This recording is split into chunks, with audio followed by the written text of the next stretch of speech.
This is KGW News at noon.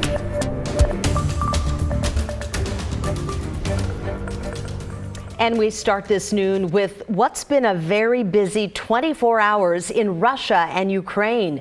Protests have erupted after President Vladimir Putin announced that he will call up as many as 300,000 reservists to join troops already in Ukraine. Police have arrested more than 1,000 protesters in Moscow alone. Putin's announcement comes as Ukraine's counteroffensive is pushing south after successfully liberating a good chunk of the country seized by Russian forces. Hello, everyone. Thank you for joining us today. I'm Brenda Braxton. We also have updates on a few local stories today. The city of Portland has ordered city council candidate Rene Gonzalez to pay more than $77,000 for violating campaign finance laws. Records show his campaign only paid $250 a month to rent office space downtown. The fair market price is almost $7,000 a month. Gonzalez has 2 weeks to appeal that fine. FEMA is giving Portland Fire and Rescue a $2 million federal grant. All of the money will go to staff Station 23. It's near Southeast 13th and Powell. It closed in 2010, then reopened in 2017 with a two-person team. Even with the grant, though, Portland Fire is still facing a staffing crisis. It's down 29 people, and more firefighters are eligible to retire soon. And some good news if you recreate in Milo McIver State Park in Clackamas County. It partially reopened after a wildfire earlier this month. The campground will reopen tomorrow, but the River Bend side and the disc golf field will remain closed until further notice. The cause of the fire is still under investigation. And those are some of your local headlines. Now we turn our attention to a KGW investigation into the growing problem of addiction on Portland streets. When someone wants to get clean, there aren't a lot of options to get help immediately. Today, Blair Bess talks to people intimately affected by substance abuse, and she reports on the frustrating reality that walk-in resources are extremely limited here. It's a pattern on the streets. I'm an addict, and my family doesn't condone it. Drug use, honestly. Drug use, a common coping mechanism for many who are homeless. It was just something to do because I was bored. And turns out getting clean in Portland isn't easy, regardless of if you're homeless or not. Take it from Erica Shear, who has a house, a full-time job, and struggles with addiction. Drinking became much more of a crutch. She started drinking when she was 12. Yeah, there's that. She's now 46 and wants to quit. She tried on her own last month, but ended up in the hospital. My tongue, I still have to hold it in. I almost bit off half of my tongue. I had 3 grand mal seizures in one day because I quit alcohol. Now she's looking for professional help and was dropped off outside Fora Health Tuesday morning in Southeast, one of the 2 large-scale detox treatment centers in the city that accepts walk-ins. I tried to go yesterday to another one. I wasn't able to be seen. And then tried again today, wasn't able to be seen. She was one of about 20 people in line. She says they only had space for 3. Horrible. I just actually walked out of the rehabilitation center after waiting and just said, I just need help. And to not be able to get that, yeah, very deflating. It takes enough courage just to show up to these places, and then when the help isn't there, it's definitely disappointing. Jimmy Sanchez was also turned away. He's been trying to get into detox now for 2 days. Oh, they just took my information and then called all the names of who they were accepting, and then whoever they didn't call, they didn't have a bed for today. Well, it's awful. It's awful. Jessica Gregg is Fora Health's chief medical officer. One of the earliest moments of distress of the day is when there's a long line and there are 6 open beds. Starting at 7:30 in the morning, 6 days a week, people ready to detox line up outside these doors. Fora just increased their number of beds from 16 to 24, but it's still not nearly enough. They also need more staff. Even just talking about it,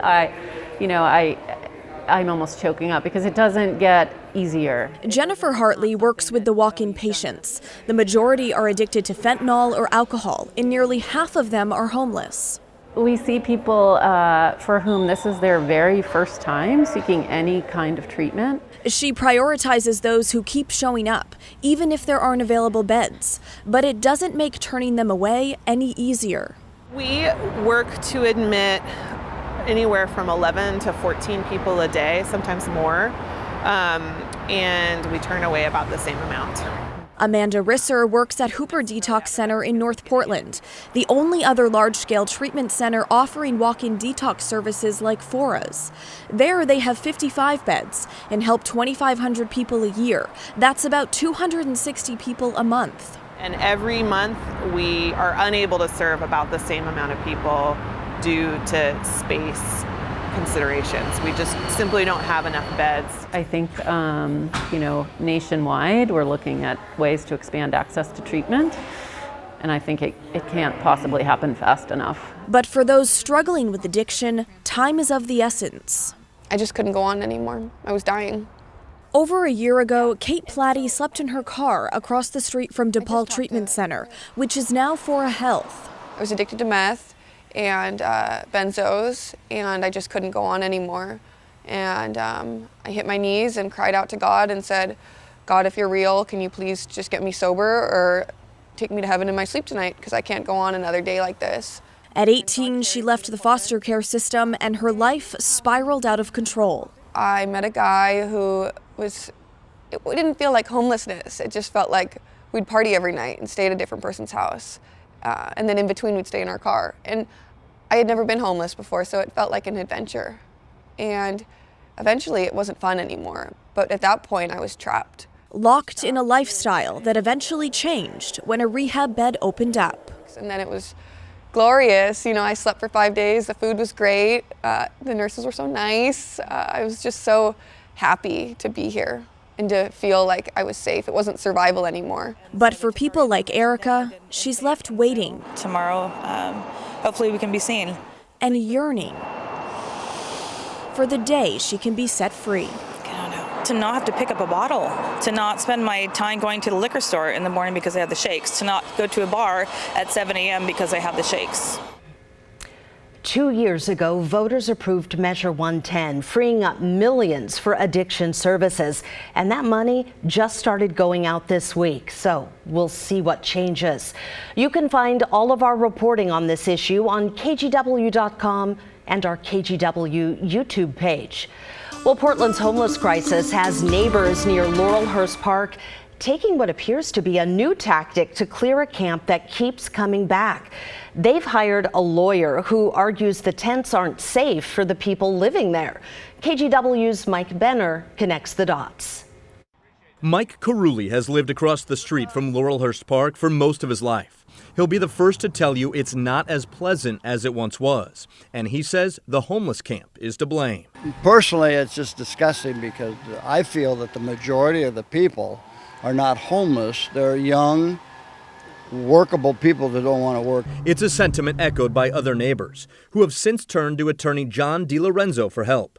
Late last month, DiLorenzo sent a letter to the city urging them to clear the camp along Southeast Oak between Cesar Chavez and 37th. In addition to the camp posing a public health concern and blocking park access, DiLorenzo claims the trees are in bad shape. That, according to an arborist. In fact, the trees are in such bad shape that it's believed branches and limbs could fall and hurt, if not kill, campers. If it works, that's great. That's one way to look at it. But one of the Laurelhurst Park campers, who wanted to remain anonymous, said this about the latest tactic to clear the camp. I think that it is clearly not something that they concocted out of compassion. This man does not think neighbors hired an attorney to approach the city out of concern for campers, but instead out of concern for themselves. It is an us versus them a tit for tat situation. And honestly, what they want most of the time is to stir the pot to get somebody out here to react. Regardless, a spokesperson for Portland Parks and Rec tells KGW a city arborist did go ahead and inspect the trees. It was determined one should come down soon, while 2 others had problematic limbs that were removed as a precaution. We're told further inspection could come as soon as later this week, as the city does have plans to clear the camp, which can't come soon enough for neighbor Mike Carulli. I'm appalled at this, what we've come to. I'm Mike Benner for KGW News. Well, we're saying goodbye to summer soon, fall officially starting this evening, and Rod is here with the outlook. Counting down the final hours of the summer season, of course, the autumnal equinox, local time 6:03 this evening. So far, the clouds have been solid. I still think it's reasonable to assume we're going to see increasing sun this afternoon, but it's been a stubborn process to date. The upper level low that really is the only weather maker anywhere in our region. That's still moving over to Idaho and Montana. We had early morning showers in some spots, mainly along the Cascades. Those have fizzled out. The Chinook Winds Casino Resort cameras bouncing a little bit. Some breezes at the coast, southwest sustained to 13. You can see the cloudy skies there. And it's also solid cloud deck all the way out into the gorge. Here's Elk Ridge Golf Course out in Carson on the Washington side, looking back at Oregon. West winds in the gorge, eventually 20 to 30 miles per hour in some spots today. Here are the clouds over downtown that we believe will eventually break up. We will need some sun to reach my high temperature in the mid 70s. Should be a nice evening for you as well. We'll tackle that 7-day forecast coming up.